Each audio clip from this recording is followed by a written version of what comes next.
Halo, selamat datang di Evis Channel. Channel yang membahas tentang konsep-konsep dasar fisika yang mungkin dapat membantu teman-teman untuk mengerti pelajaran fisika di sekolah. Dan di video kali ini, kita akan membahas tentang konsep paling dasar dalam fisika, yaitu besaran dan satuan.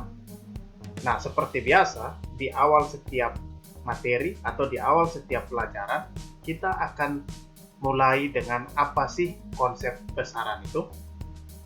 Besaran adalah segala sesuatu yang dapat diukur, memiliki nilai atau angka, dan juga memiliki satuan. Berarti segala sesuatu yang memenuhi ketiga syarat ini, itu dapat disebut sebagai besaran. Yang pertama dapat diukur, memiliki nilai atau angka, dan yang ketiga memiliki satuan. Kita akan melihat dalam kehidupan kita sehari-hari, mana-mana saja yang termasuk dalam besaran. Contoh yang pertama, kita mau mengukur massa tubuh kita, lalu naik di atas timbangan, dan melihat bahwa, angka 88 kg yang keluar di situ. Berarti, massa tubuh kita adalah 88 kg. Contoh yang kedua, seorang anak sedang berjalan untuk mengukur berapa jarak perjalanan yang dia tempuh. Setelah itu dia dapati bahwa angka yang harus dia tempuh itu adalah sejauh 1.500 meter. Berarti jarak perjalanan dia adalah 1.500 meter. Lalu yang ketiga, seseorang sementara berolahraga melompat tali, lalu dia ingin mengukur berapa kemampuannya dia dalam melompat tali. Setiap kali dia melompat, dia hitung 1 kali, 2 kali, 3 kali, dan seterusnya. Seperti ini, dia terus menghitung. Misalkan, dia berhenti pada satu titik tertentu, yaitu titik 10 kali. Dia 10 kali dia berhenti, lalu dia dapat kalau kemampuan dia melompat hanya sebatas 10 kali. Di sini kita dapat 3 angka. Ada 10 kali, 88 kg, dan 1.500 meter. Kemudian juga kita dapat 3 hal yang dapat diukur, yaitu massa tubuh, jarak perjalanan, dan kemampuan melompat tali. Jadi di sini dia sudah masuk dalam 2 syarat utama dapat dikategori sebagai besaran, dapat diukur dan memiliki nilai atau angka. Lalu syarat ketiganya adalah memiliki satuan. Nah, di mana satuannya? Kilogram, meter, dan berapa kali itu adalah satuan dari besaran-besaran tersebut. Itu berarti bahwa ketiga proses ini dapat digolongkan sebagai besaran. Nah, konsep selanjutnya yang akan kita pelajari adalah konsep tentang satuan. Di pembahasan sebelumnya, kita sudah membahas tentang contoh-contoh satuan, yaitu misalkan tadi kilogram, meter, atau kali tadi. Nah, sebenarnya apa sih satuan itu? Satuan adalah segala sesuatu yang digunakan untuk menyatakan hasil pengukuran dan juga berfungsi sebagai pembanding dalam pengukuran.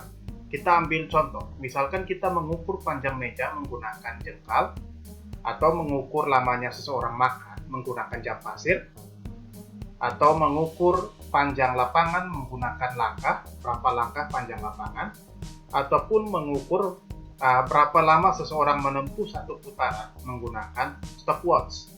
Nah, jengkal, berapa kali jam pasir, berapa langkah, dan berapa detik yang dihasilkan oleh stopwatch, inilah yang disebut sebagai satuan dan berfungsi untuk menyatakan hasil pengukuran. Kita ambil contoh, misalkan waktu mengukur panjang meja, didapatkan nilai 5 jengkal. Ini menggunakan ukuran jengkal, lalu didapatkan nilai 5 jengkal. Nah, nilai 5 atau angka 5 adalah hasil pengukuran, sedangkan jengkal di sini menyatakan keterangan atau menyatakan hasil dari pengukuran itu. Dia menyatakan bahwa 5-nya ini 5 apa?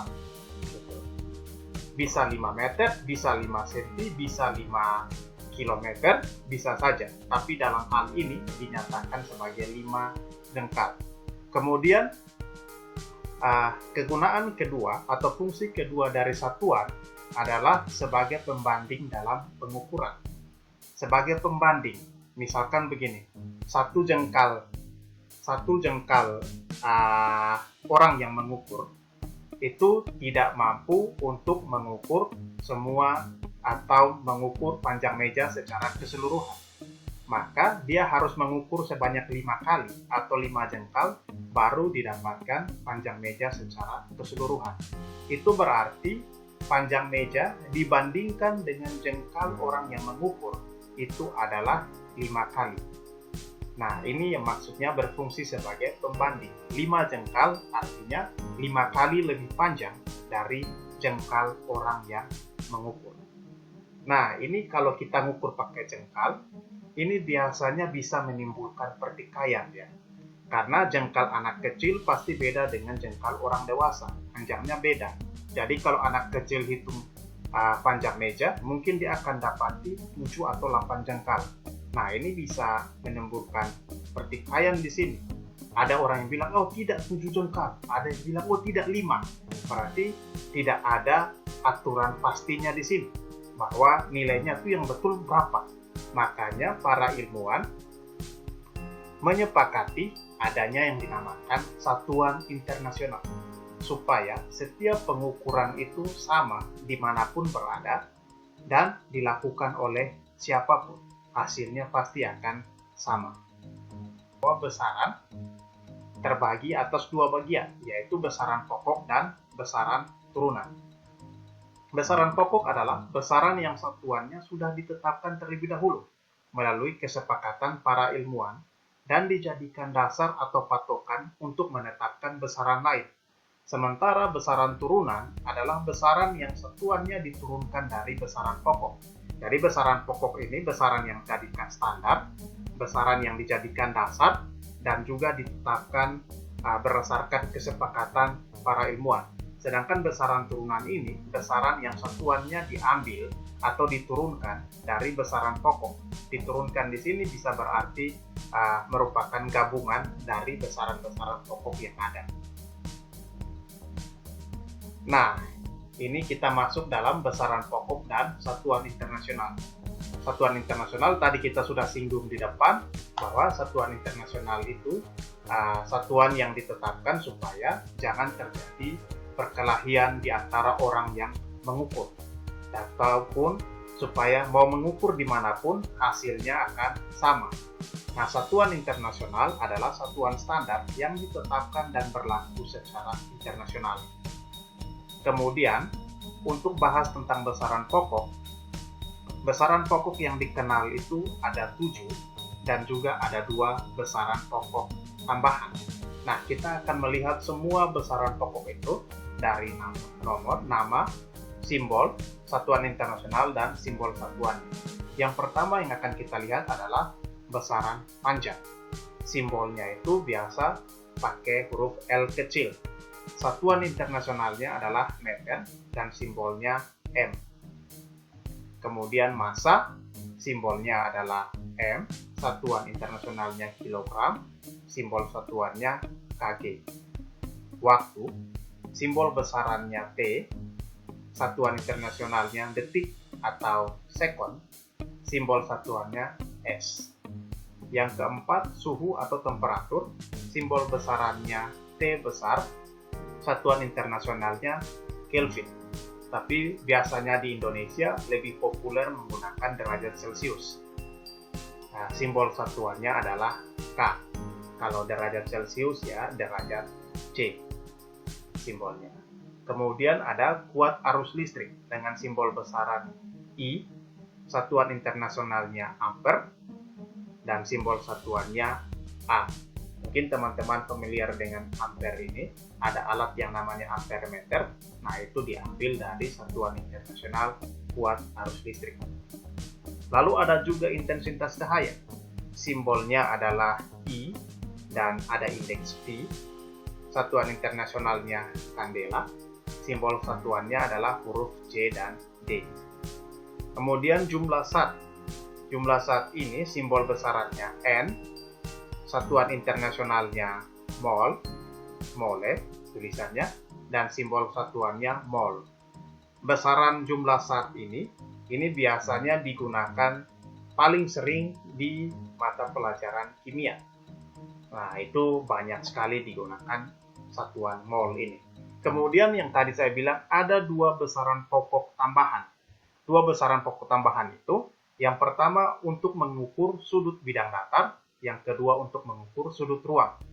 Simbol besaran untuk sudut bidang datar seperti itu, ada theta, satuan internasionalnya radian, simbol satuannya rad, sementara untuk sudut ruang satuannya steradian atau disimbolkan dengan STR.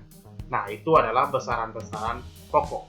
Di luar dari 9 besaran ini, itu bisa dipastikan dia adalah besaran turunan. Nah, besaran pokok hanya ini saja.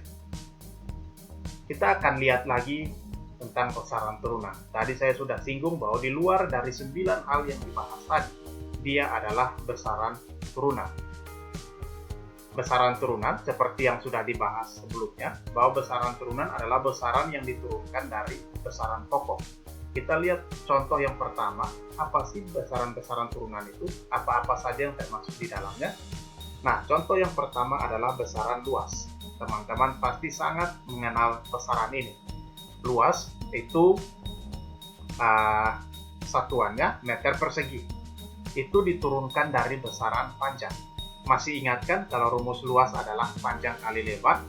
Nah, panjang satuannya meter, lebar satuannya meter, maka meter kali meter sama dengan meter kuadrat.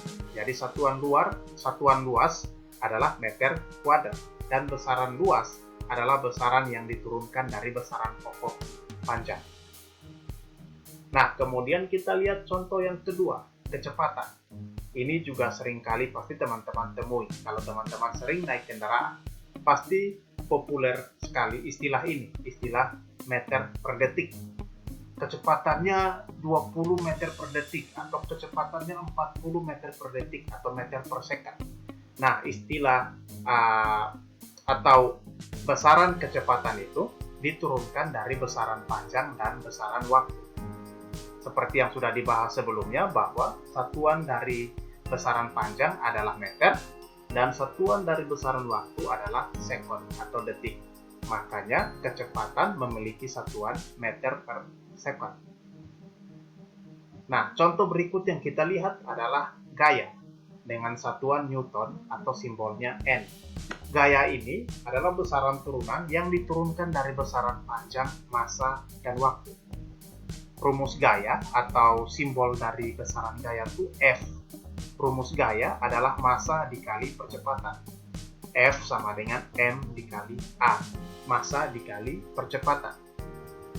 Nah, percepatan adalah kecepatan dibagi waktu. Tadi kita sudah lihat kecepatan. Kecepatan satuannya meter per sekon, kemudian dibagi second. Jadi meter per sekon, atau disebut sebagai meter per sekon pangkat 2. Meter per sekon kuadrat. Nah, satuan massa adalah kilogram.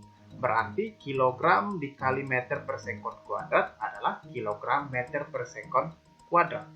Kilogram meter per sekon kuadrat sama dengan Newton. Nah, itu adalah contoh-contoh besaran turunan. Dan masih banyak lagi besaran-besaran turunan yang lain yang bisa teman-teman dapatkan. Didapatkan bisa dengan proses digabungkan beberapa besaran pokok tadi, maka akan didapatkan besaran turunan.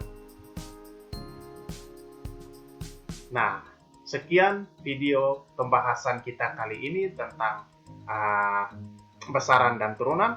Jangan lupa untuk like, subscribe, share, klik lonceng notifikasi, ataupun berikan komentar di bawah, dan juga berikan kritik dan saran supaya video ini ke depannya bisa lebih baik.